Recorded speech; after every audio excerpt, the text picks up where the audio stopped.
Thank you, Madam Speaker. Resuming debate, the prise de débat, the honourable member from Churchill, Kiwanis-Askey. Thank you, Madam Speaker. I'm proud to rise in this House and speak to this important bill.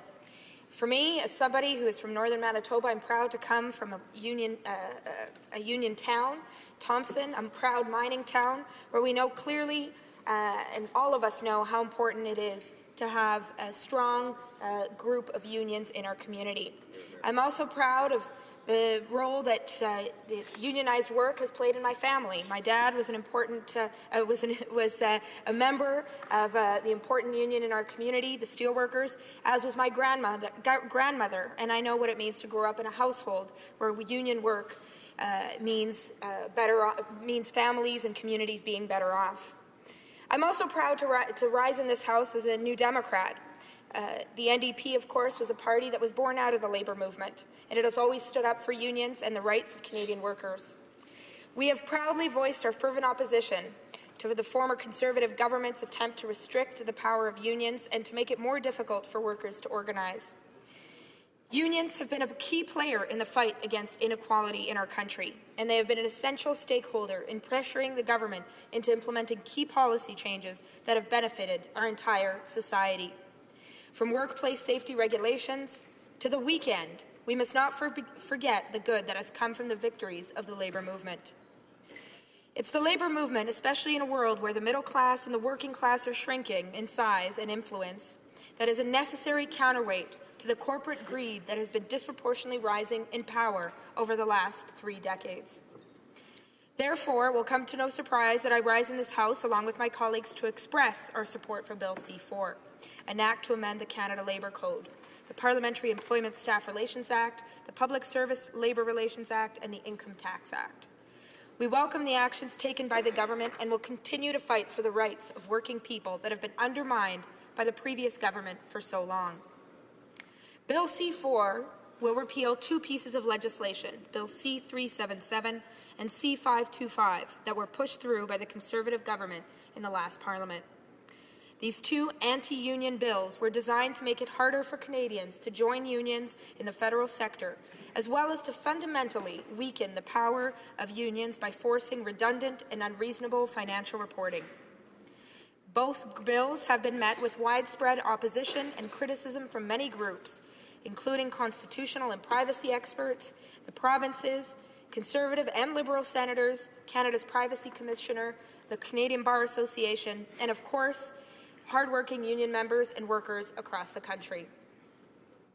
Bill C-377 forced unions to file information on the internet about the salaries of their members, as well as the union's labour and political relations and activities. This bill was put forth by the Conservatives under the guise of increased transparency, they said. However, it is crucial to note the fact that unions are already required to make their financial information available to all their members. Furthermore, the NDP, as well as the Privacy Commissioner of Canada, believe that the bill goes against the Canadian Charter of Rights and Freedoms, as it violates the right of freedom of association and the private lives of all who are members of a union. In addition, Bill C-377 would cost Canadian taxpayers an estimated $21 million just to establish an electronic database needed to store this information about union members, and it would cost the Canadian public $2.1 million each year after that. By repealing this piece of legislation, it goes without saying that both the Government of Canada as well as unions themselves would be able to save millions of dollars annually. Bill C-525 drastically proposed to change the process through which unions under federal jurisdiction become certified. The bill increases the number of membership cards needed to certify a union and eliminates the possibility of forming a union through a majority card check. Prior to this legislation, a union was automatically certified if more than 50% of its employees signed a card indicating that they wanted to be part of a union. However, Bill C-525 outlawed this process. Because of this, the bill makes it harder for workers to unionize while making it easier for unions to be decertified. As such, Bill C-525 leaves workers vulnerable to intimidation by employers or third-party members.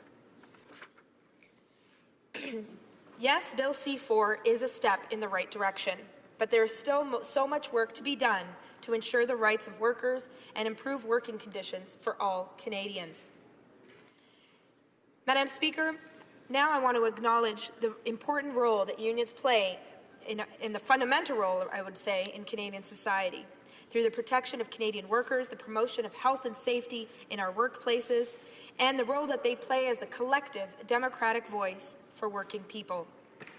I want to stress the fundamental importance of unions in providing education about workers' rights and standing up against workplace bullying and harassment.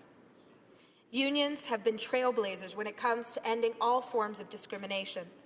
They have been at the forefront of fighting for women's rights, LGBTQ rights, the rights of racialized and Indigenous peoples, and they contribute to democracy by giving workers collective bargaining power and thereby lowering inequality in our country. Furthermore, a new study done by the International Monetary Fund, perhaps an unusual source for such information, indicates how increases in income inequality can be directly linked to the decline of rates of unionization. This is particularly shocking considering the IMF has actually been a player that has contributed to decreased levels of unionization itself. Moreover, a decline in unionization correlates to weaker employment laws, leaving workers vulnerable in terms of their rights and more open to exploitation. Unionization helps to equalize the distribution of wages, and the higher wages negotiated by unions inject an additional $786 million into the Canadian economy each year. On average, the hourly wage of a unionized worker is $5 higher than that of a non-unionized worker. For women, that difference goes up to $6.65 an hour. Because of this, it is paramount that the importance of unions be recognized and respected accordingly. As previously expressed, Bill C-4 is a good first step, but we are disappointed that some major actions are missing from this bill.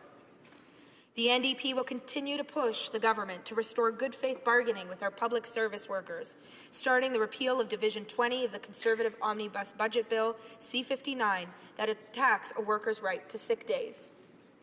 Furthermore, we call upon the government to reinstate a federal minimum wage and to adopt anti-scab legislation and proactive pay equity legislation immediately.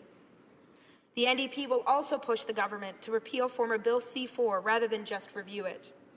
This contentious legislation has been called unconstitutional, as pointed out by many, and is said to stack the deck in the government's favour by undermining fair collective bargaining. I wish to thank all the workers, the union members, labour activists and advocates who made the repeal of these pieces of anti-union legislation possible. As a member of Parliament for the NDP, as well as the critic for jobs and employment and workforce development, it's important for me to show solidarity for our union brothers and sisters.